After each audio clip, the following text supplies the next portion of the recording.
But staying with the theme where crude is in focus and you have the Israel and Iran conflict that is in focus, let's understand what the impact will be in terms of where shipping via the Strait of Hormuz goes. Anushi is standing by with the details as to why, the Strait of Hormuz is important.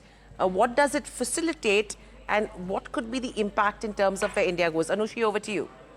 Thanks for that, Hiral. So, as you've highlighted, Strait of Hormuz is a very important shipping route for all the countries that are in focus. Now, why is it particularly important? Potential disruptions would be leading to the shipping through the Strait of Hormuz. Now, this is very important for reliance, like for oil and gas flows from the Persian Gulf. So, direct impact would be on the neighboring countries as well, which includes the likes of Qatar, Iran and UAE as well.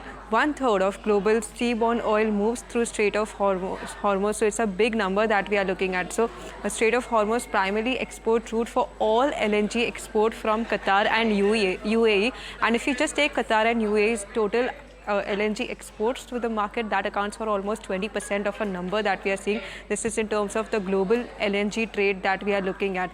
2/3 of India's oil and half of its LNG imports flows via this route. So this would have a direct impact on India as well.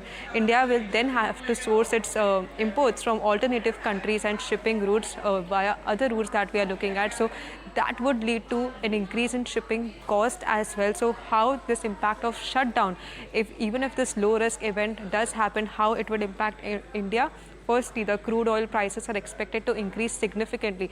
We just saw the JP Morgan note coming in the morning where they see that despite the low risk event happening, the crude prices may move to the levels of $120 a barrel.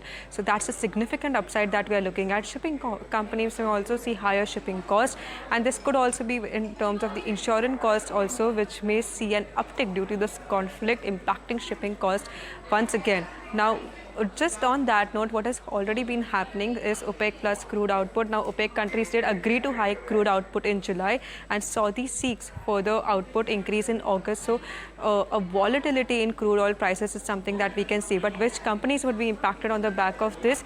LNG, IGL and MGL. Now, these are three companies wherein negative impact would be seen in terms of the price increases are concerned, which would directly have a hit on their margin. So, that is something that we should be keeping an eye out for. Shipping companies, we should continue to track like counters like GE Shipping because that is also under focus. Current impact, however, remains uncertain over it. So we still have to ascertain how this would impact other Indian companies out there. But this is the overall picture. That is what we are looking at and how this is an important shipping route for India as well.